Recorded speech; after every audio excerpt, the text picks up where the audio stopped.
Hi, welcome to week 10 of our course, and 2 more to go. This week we're just having a brief look at occupational health and safety, or it could be known as work health safety, WHS as well, and some basic computer skills that you need to be aware of. And we're also going to be looking over here at some occupational health and safety issues of working in an office. Okay, working out on site, on a construction site, and that is a whole different ball game, which needs its own lecture altogether.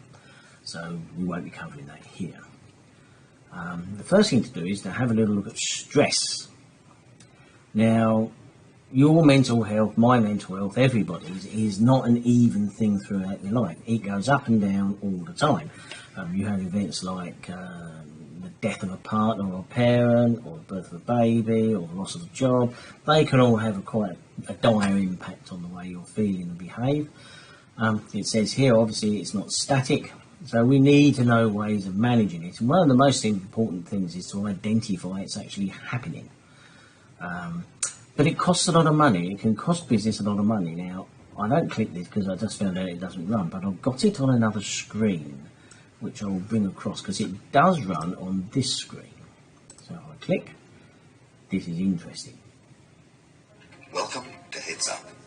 Mental health in the workplace is one of the most important issues businesses face today. A recent PricewaterhouseCoopers report identified that ignoring it costs Australian businesses around $10.9 billion a year in lost productivity. And with poor mental health likely to affect 1 in 5 employees, by taking action, the benefits can be profound.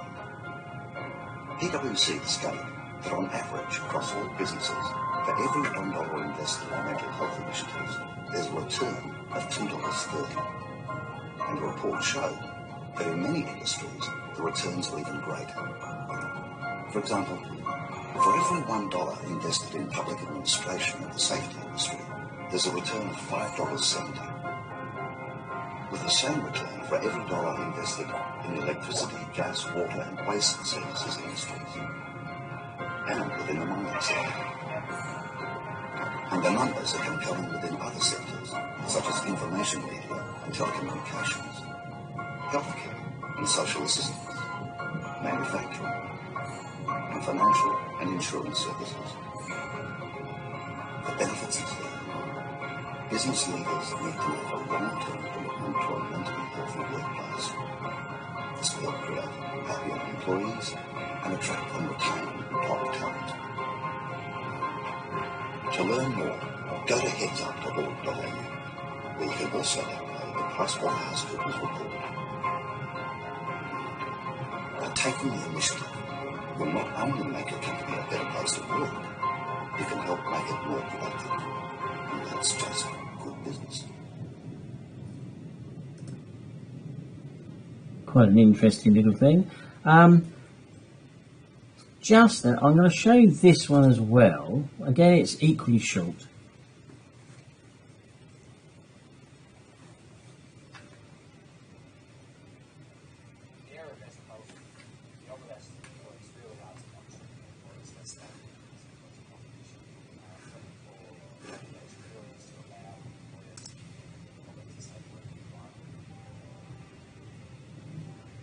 No obligation on each employee to disclose that they have a mental health condition unless it affects their ability to perform their role or it affects their safety or the safety of others in the workplace. An employer has a right to have information about their mental health condition kept confidential from their colleagues, and that right comes out of the Privacy Act, and so an employer should be careful to advise their employer how they wish the information to be used when they disclose their mental health condition. An employer with a mental health condition has an obligation to their colleagues insofar as they have to protect the safety of their co-workers. So if their condition might affect the safety of their co-workers, there is an obligation to disclose that condition. An employer has an obligation to provide a safe working environment to all employees, so they're only entitled to be told about a mental health condition that might have an effect on that employee's safety or the safety of other employees. The employer is required to modify the working environment of the employee with a mental health condition. However, it's only required to make reasonable accommodations with thoughtful and colleagues in the business, so it would be required to make extremely costly or accounting modifications. As far as workplace health and safety laws are concerned, mental health of employees is treated in a similar way to physical safety, and workplaces should have regard to both. Leaving aside the legal obligations of the employee and the employer, in our experience, it's important when dealing with a mental health condition in the workplace, the individual and business work together to their mutual benefit, so that the individual can give their valuable service, but also so the business can get value from that person.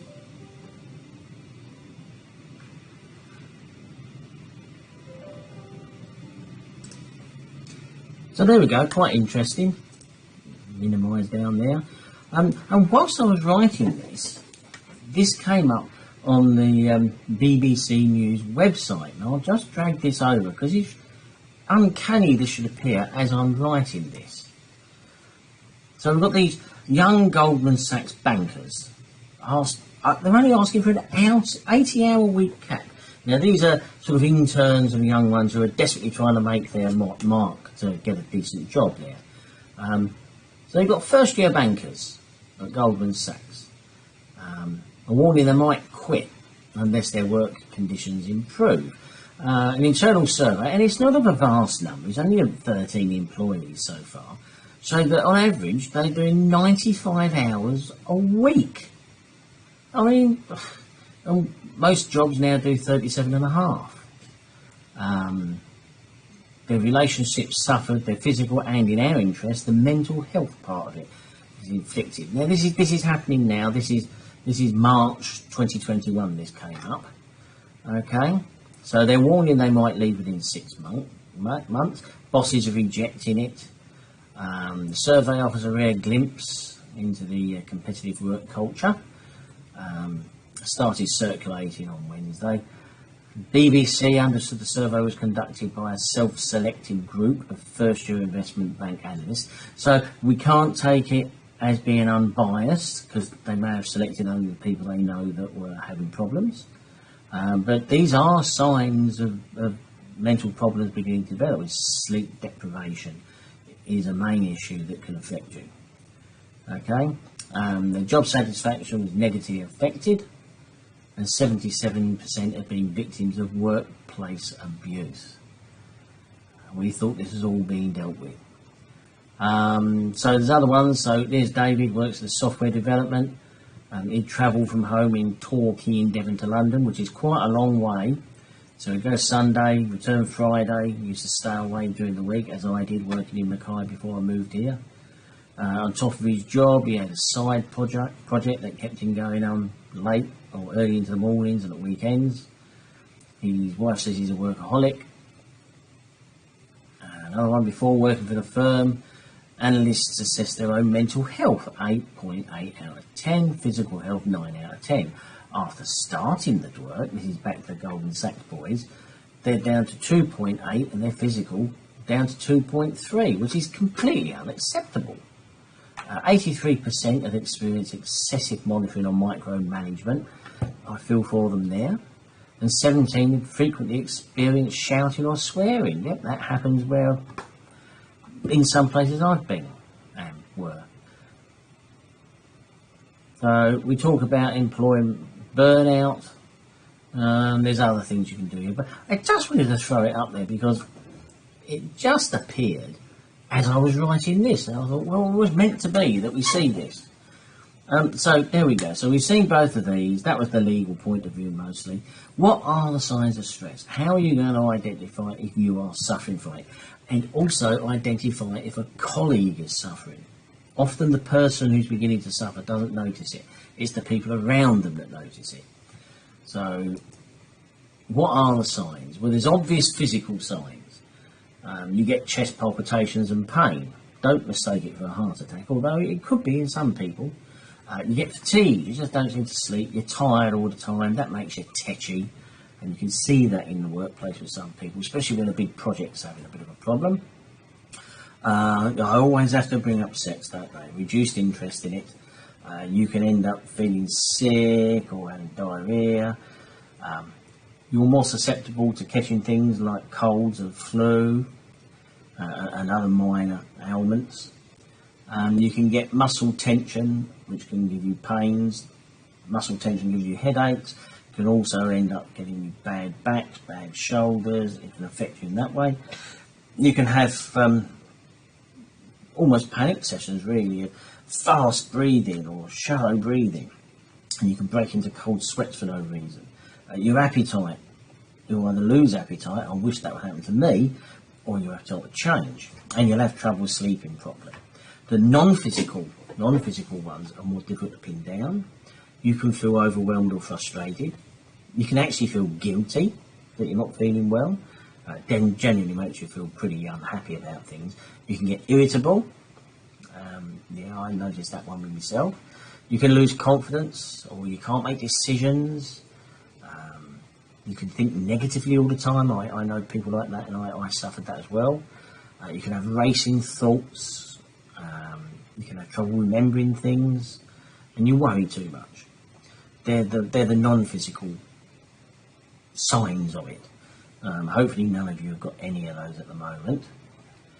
Common causes would be working long hours or excessive overtime, or taking work home. That used to be a very common thing to do, especially with modern technologies over the last 20 years. Now we've got some computers that we carry around, and we've got mobile phones.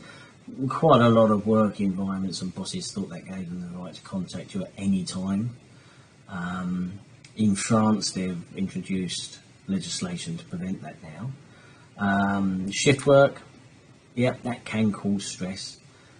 Time pressures, if you're working too hard, or you've got unrealistic targets that have been set for you, you can get a bit of stress. Isn't bad, admittedly, but you know. Not having control over how you do your work. That's where the micromanagement can come into it and be negative to you. Having limited input into general decisions of the business that affect or influence you. Not receiving support from your supervisors, managers, or even your co-workers. Not being comfortable in the security of your job. A lot of us have been through that with COVID recently.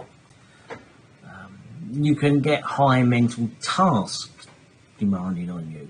Work that requires a real high level of concentration and decision making. That can be stressful if it continues relentlessly. If you don't know what your role is, if it's a bit ambiguous, that can stress you, not knowing if you're doing the right thing all the time. Poor communications between you, your manager, everybody. You're sort of left in the dark. Obviously conflict with colleagues or managers. And even if you're not involved in the conflict, you see it happening, it can affect you. Bullying goes without saying. Low levels of recognition or reward. You do a good job, you get the feeling you're only ever told when something's wrong. You're never told when you got it right. You're never thanked. Work can be emotionally disturbing in some fields. Imagine being a police officer or something dealing with child abuse cases. You can see how that would be pretty bad for you. If there's a change at work and it's poorly managed and there's no real organisation put to it and it doesn't seem to be fair, that comes down to communication as well, by the way.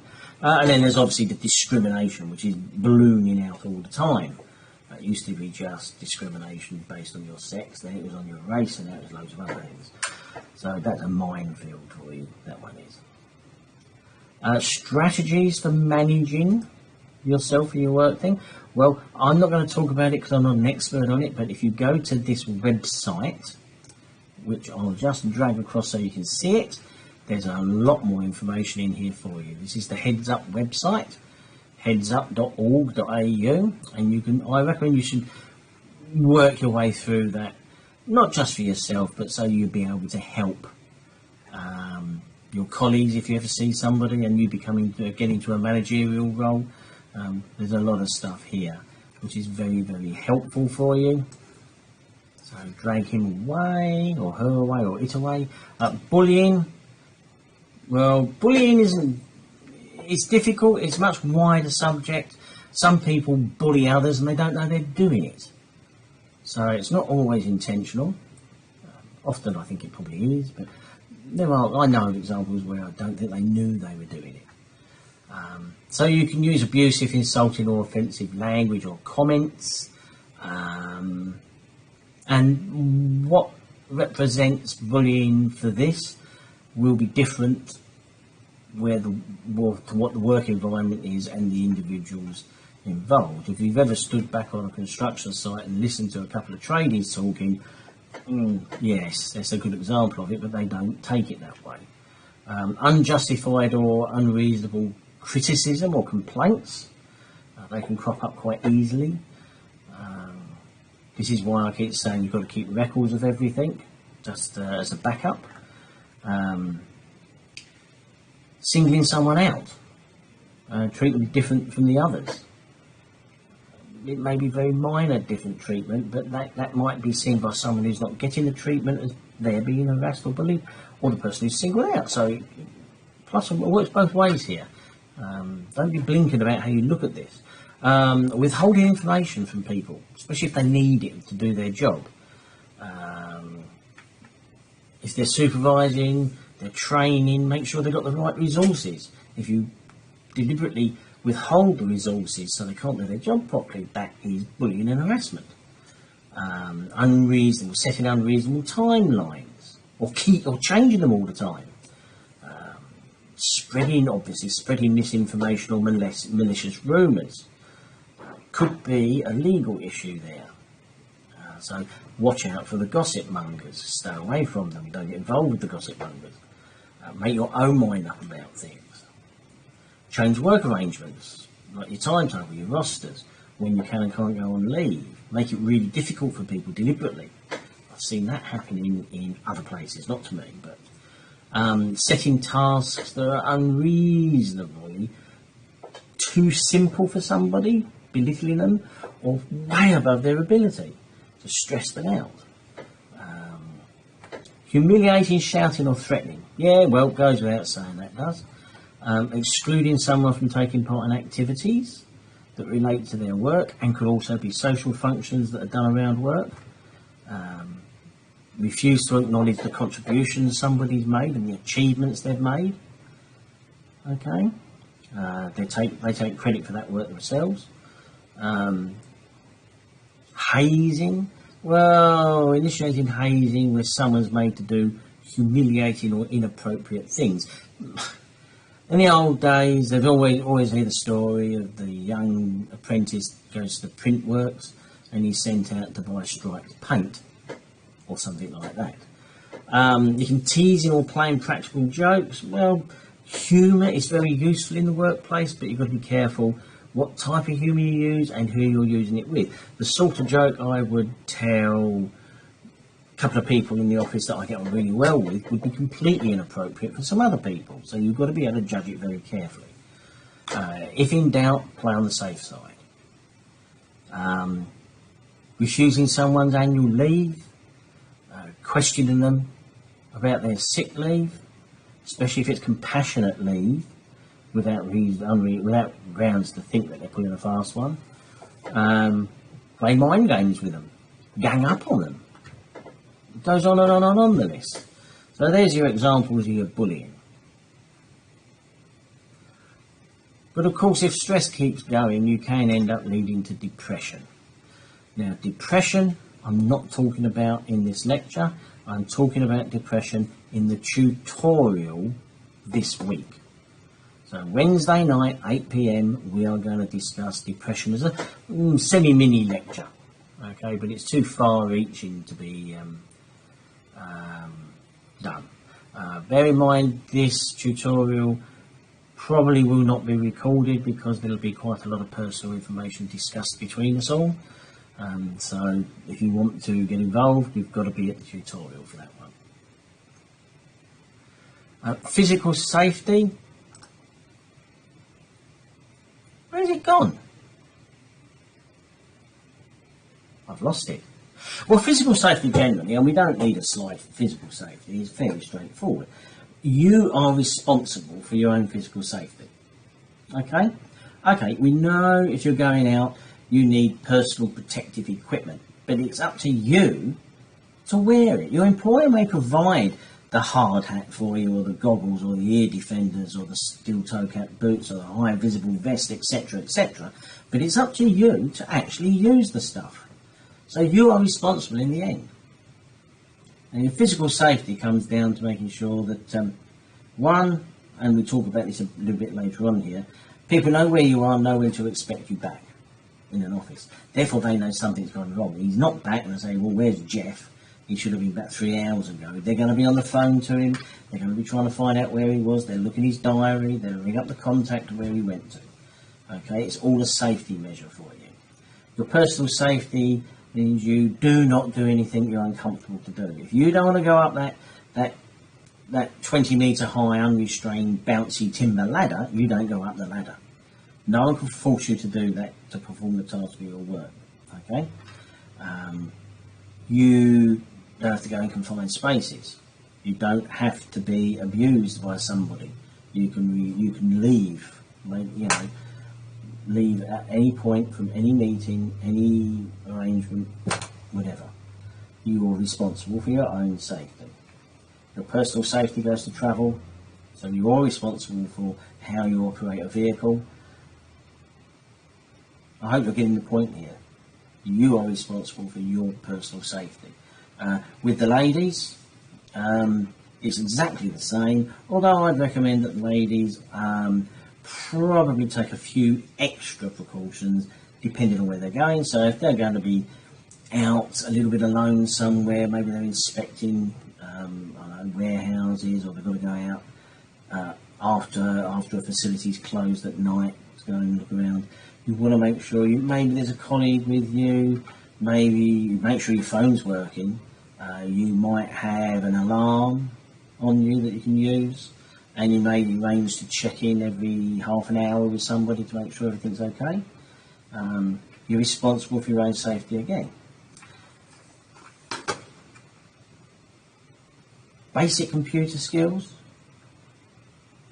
Again, I don't need a slide for these.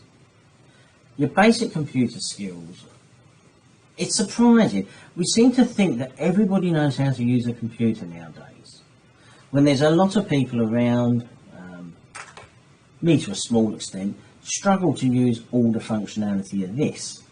I mean, to me, I just want to read an email, send a text message and answer a phone call, not interested about any of the other things it does. They're very disruptive. But computers, well, you need to know how to use the basic computer software. We'll take it that most companies will use Microsoft products, so you need to be able to use the email system, which will be Outlook. You need how to write, send, read, store emails. Outlook's also the calendar or the diary. You need how to use that, or whatever the other system is. I still have a manual diary I put things in as well, because I write notes on top of it there. So you need the email. Increasingly, you're going to have to be able to do a spreadsheet.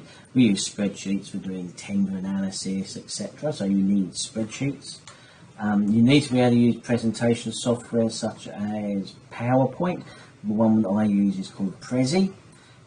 This is for when you're in meetings, you're transferring knowledge between yourself and your audience. You're not always training like this, so you need how to do that, and that means you need to, I can't do it. I'd love to be standing up in front of you in a proper lecture theatre, and the body language would flow, but we do the best we can here. Other computer-based systems that you need to be able to know how to use tend to be more specific to your individual profession or job that you're doing. Very common to need to be able to use computer-aided design, or CAD, AutoCAD. You need to know that one. That feeds you into what we use nowadays, which relies on three-dimensional CAD, which is Building Information Management Systems, BIM, which produce three-dimensional models of a building or facility in space. You can turn and look at it with every single service, every single structure, everything in it. Every valve, every switch will all have their own particular reference code, so you can track down a defect or a fault precisely. So building information management is becoming increasingly common to use amongst design teams and facility managers, asset managers. If you're into the quantity surveying side, contracting, then there's certain bill of quantity programs that can build up the costs of a design and a project you'd need to know about. There's specialist services, software for tenant and lessee management and compliance issues such as fire and disabled access. You need to be across all of those if they can become part of your job description.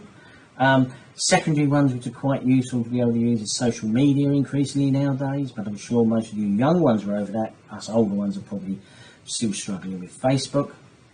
As I've said before, I gave up with Facebook completely. I just let my dog use it. Photo editing software. We all take digital photos, especially at work. We take photos of defects building. Well, we just need to know how to edit them basically and bring them into a Word report or a presentation. So just a little bit of knowledge there would be very useful. You can then get dragged into statistical software, but that's highly specialised. And as I've tried to say, there is software to help you reference properly. Now, at university, we stamp on plagiarism. That's why you need to reference properly, and we recommended you use a system called EndNote, which works with Microsoft Office Word. Just because you go into the real commercial world doesn't mean you don't need to reference. So useful to keep using it all the time. They're the basic ones. Of course, if you then go into land surveying and that, there's specialist software for your LiDARs and for your levelling. There's obviously mapping software like Google Maps, but the professional version. And nowadays we're getting increasingly into the use of drones, unmanned aerial vehicles. My phone's ringing, hang on. I'm back now, sorry. I had to deal with a problem there from someone loving Moodle as much as we do. So that's our overview of the computer technology. There will be other things I've not mentioned that will be terribly specific to yourself. Oh, in addition to CAD, there's something called Revit, which building designers will be using a lot of. Revit, I think it is. But you have to, and you will become user-friendly. Just because you're good using an Xbox or PlayStation doesn't mean you're computer literate, by the way. Don't make that mistake. I've seen that mistake made a lot of times. And then last, where we do need some slides for this one, occupational health and safety, otherwise also known as work health safety, WHS as well. Obviously there's examples, the nail gun. Not very nice, is it? The nail gun is always a wonderful thing to let somebody loose with. How to reach a light bulb. This is wonderful, these two blokes trying to do something.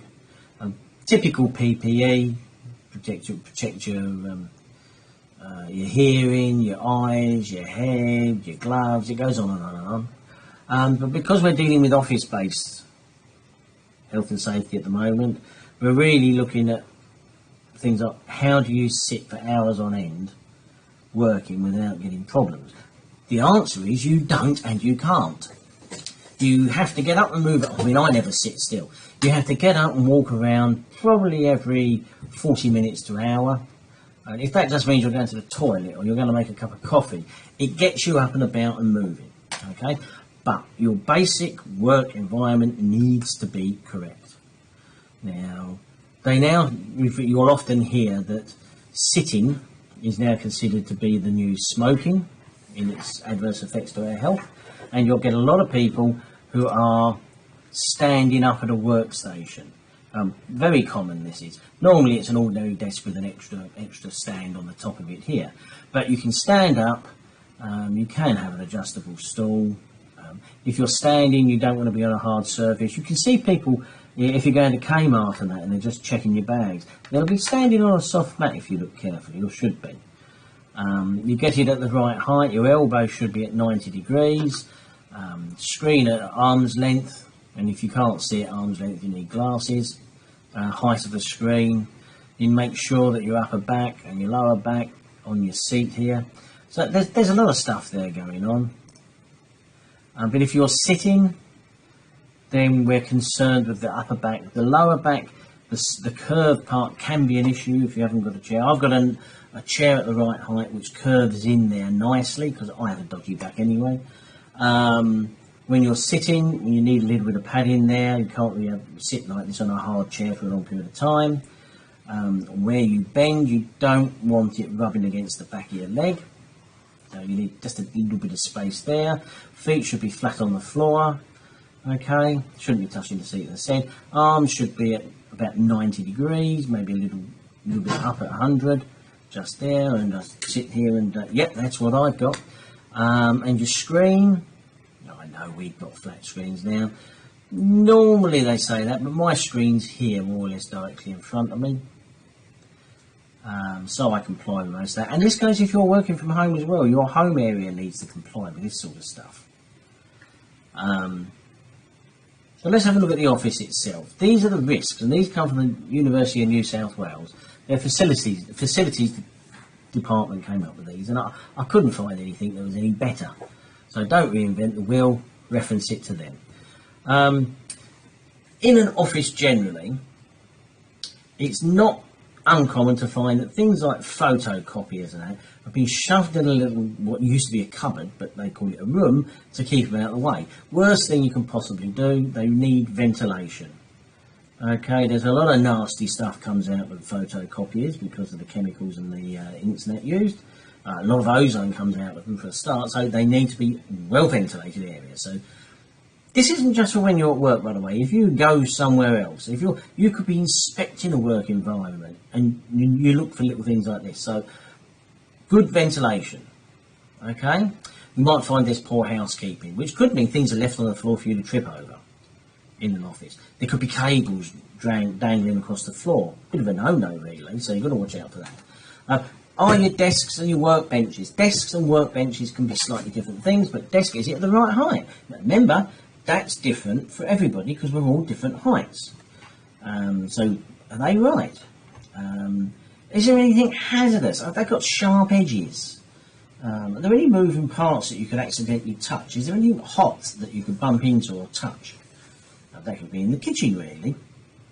Kettles, toasters, sandwich makers. They're all a risk.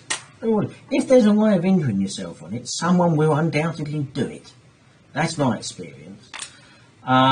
Pinch points where corridors have been made narrower because they've put filing cabinets down a corridor or something. That could be a problem because it slows down evacuation in case of a fire. It could make it difficult for paramedics, emergency services to attend to a sick member of staff. So you're watching out for things like this. Inks and toners, don't keep them away in a cupboard somewhere until needed. You need, we know this for cleaners, cupboards and things like that. You need the safety data sheets for all the chemicals that are contained, but you want those for your photocopier, printers and inks as well. Okay, keep everything clean and tidy. Avoid trailing cables everywhere. Avoid, if possible, using extension boards where you've got 5 or 6 plugs plugged into one. Oh, I know they'll all be tagged and tested, or they should be, by an electrician once a year, but really that means the office hasn't got enough plugs, and you might want to get someone to retrofit eventually more plugs into the actual wall. All walkways have got to be kept clear of all that sort of stuff. Workbenches should be at waist height. That's if I'm standing up and I'm using the binder or whatever, the laminator, and that. It should be about that height. Stops you getting your back injured, really. You need to be trained in all the equipment you use. So someone just needs to show you how to do it, what to do and what not to do. That could be part of an induction. Normally you ask the first time you need to use it. Ventilation, we mentioned that. You could have an extractor fan put in for it. It could be in the aircon return, in the ceiling possibly. Opening doors, if they've shoved it in a cupboard, can help. Make sure people can't get to things that are operating, so keep panels closed and covers shut. Don't shove items where they shouldn't go. And don't operate equipment like paper shredders. and laminators which suck paper in if you're wearing loose clothing or a tie. I've seen someone's tie get laminated, and he got pretty close to the hot surface before we managed to pull the plug. Long hair, yeah, be careful sometimes, but it's not too much of an issue nowadays. Reception areas, they're interesting because they're the first place people come to a business. They've got to make sure that they're ready for anything to happen. You've got to avoid restricting access and egress, especially think about emergency services, doctors that are trying to get in, etc. You might want to make sure your receptionists and that are fairly safe from aggressive behaviour. Don't mean putting them behind bulletproof screens, because if you get that separation, it can make the situation worse. But you need to think about it. The type of furniture in your reception area, you know, is it comfortable, etc. And you may want to fix it to the floor if you're in a dodgy area. Lack of security, well, reception areas need security. The staff need to be trained in how to deal with visitors, how to deal with aggressive people. They might need a panic button under the desk so someone else can come out to help them. They need training in emergency procedures, especially first aid would be very useful. Have a defibrillator at reception that they could use if necessary. They need a duress alarm or button underneath the reception desk to be able to get assistance. As I said, the furnishings and that have to be chosen carefully so they can't be thrown around and used as weapons. I saw that in my early career when I worked for the Great London Council. Often sat behind a bulletproof screen at a housing office while they were trying to rip up chairs and actually try and throw at you. We just press the button and shut the shutter. Happened way too often, that did. Glass, make sure it's shatterproof, or it could even be basically bulletproof. Workstations need security. You can put screens on them and that. Make the desk extra deep so that anyone's going to reach across further. Make sure that the reception area is very well lit. No dark areas there, no hiding behind plants. Keep the walkways and that nice and free from obstructions. Keep everything clean because it lowers people's stress levels if it's all nice and clean. Got it really there. You know. Storage and filing, this is a big thing that happens in most offices. They tend to outgrow their storage capacity over the years. Don't overload shelves, don't put too many books on the shelf. Be careful, you can be responsible for that yourself if it's in your particular office or area. Don't put the heaviest stuff at high level because that's dangerous. The heaviest stuff should be on the floor at low level. Look out for repetitive actions because you could get repetitive strain injury, which could be hurting backs, necks, arms. Try to avoid repetitive operations of opening doors or always having to go up high for something used all the time. A useful way of doing that is to put a camera in. Tell everyone there's a camera in the area and just film it for a week and then skip through and see what people do most of, and then you can rearrange it. Hazards, well, if you're moving shelves, we have facilities, people do it, we're not allowed to touch them ourselves. And there's a compactus. Some of you may know what a compactus is, probably a lot of you don't. You might have seen it on the telly. I'll throw a picture, I'll just look for one here to show you a compactus. It's a storage system that collapses up really small and you have to open it up to walk between them. I just get a picture of one. There you go. Just drag that over just so you can see. That's a compactus, and these are shelving units, and you turn the handles on these ones and they go along these little tracks, so you can get a lot of shelves all close in together. But of course you've got to be careful you don't get shut in there, and there's also, from the structural point of view, they are unbelievably heavy. They're a massive point load, so you can't put them just willy-nilly anywhere. Okay, so watch out for those. What else have we got? Lighter stuff and that, yeah, that can be in higher areas. People don't climb up the shelves. If you're short like me, it's tempting. Always make sure there's a little step ladder thing so you don't have to do that. You know, always make sure this is readily available. And if you're doing a lot of repetitive actions, make sure you take plenty of breaks. And the compactus itself, as I showed you one, same thing. Don't overload the shelves. Make sure the aisles are clear of people before you actually move them. It can be easy to squash something in these things. Only move them one bay at a time, not a load of bays. Keep the tracks clear of debris and maintained and vacuumed. Don't place items on the top of them because they tend to fall on people. All the heavy objects always on the lower shelves, and no overhanging. So that's that. And you'll find this, you'll go to offices, you'll find there's filing cabinets all over the place. Alright, the engineers amongst you know that there are only certain places on a floor, slab on an office you can actually put these loads. Normally around the centre, around the lift shafts and that, they're designed specifically to take these loads. Computers, little things. Well, watch out for poor posture, no slumping. Make sure your work area is set out ergonomically. Okay, try not to sit for too long. Get up, go for a walk at least every 60 minutes, if not more often. Watch out for glare off your screens. Now, I've got two screens here, they're angled, and I've got an anti-glare filter on the light above me, so I don't get glare. But a lot of places do, especially might have windows behind you glaring on them. That can give you eye strain. Avoid the repetitive movements or you'll get repetitive strain injury. At the moment, I've got it here. Don't know why though. No suggestions. All new staff must go through basic ergonomics course. Be give them a bit of paperwork to show them how to set their desk out because it has to suit them. Make sure you've got adjustable chairs and all the other things are ergonomical. Individual staff, they're actually responsible. You are responsible for taking your own breaks.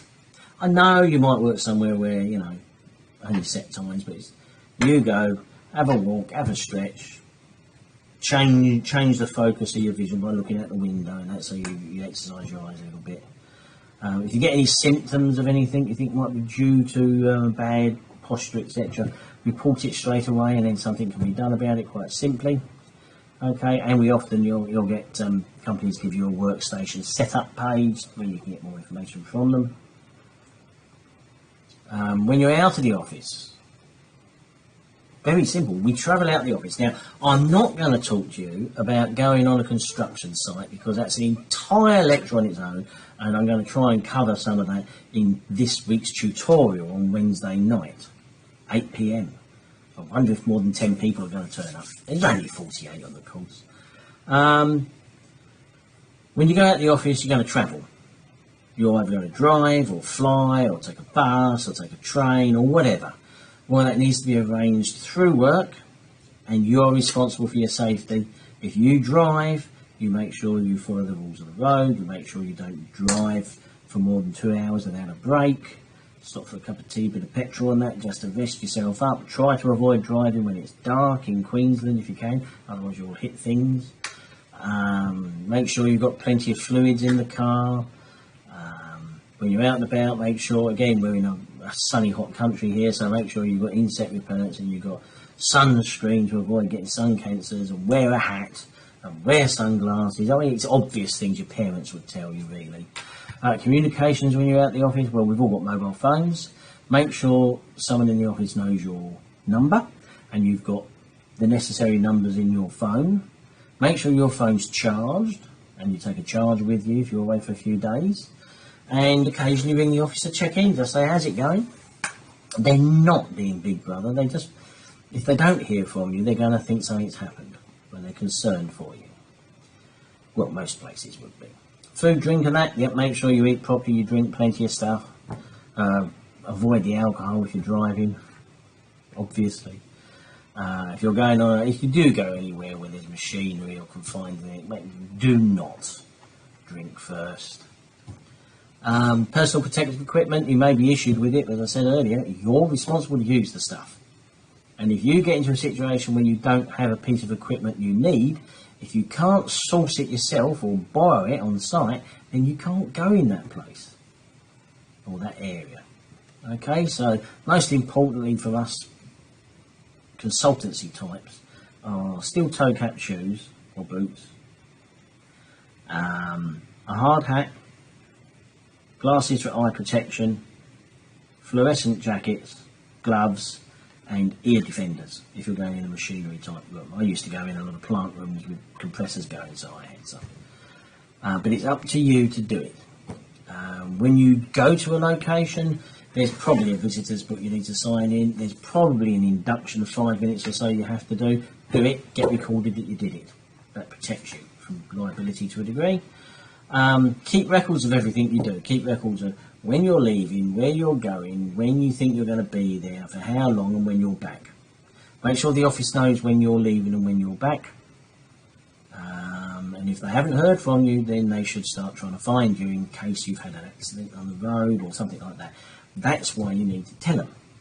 Okay? Sometimes when you go out, it could be fairly unsafe. Some places you can go, disused buildings and things like that. You might want to go with a colleague. Okay? I used to go and do lots of disused defence and industrial places, and I always took a colleague, mainly because they were too big to do on your own, but we had walkie-talkies and talked to each other all the time, and we met up every 2 hours to exchange what we'd found and done and have a cup of coffee. And make sure you've got all the approvals from your workplace to go. Don't vanish without an approval. Okay? They're there to protect you. And there could be other things that you may be able to think of. Alright? But we will talk about the construction site with more nasty photographs during the tutorial. The work health safety, that's just really basic for you. Your own, if you're at work, your own employers, your own workplaces will have their own policies on all of this, and you should be aware of them. If you don't know about them, dig them out and find out, alright? Protect yourself. That's all we need to talk about this week.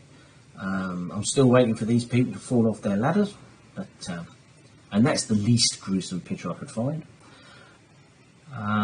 That should do you all now. I'd be interested if you just drop me a line through Teams as to any specialist computer programs or software or equipment you think you're going to have to use. Really would be very interesting to try and get an idea of the scope of what you think you're going to use. It helps me improve the lectures in the future as well. Alright, I'll see you for a tutorial. Ta-da! See you later.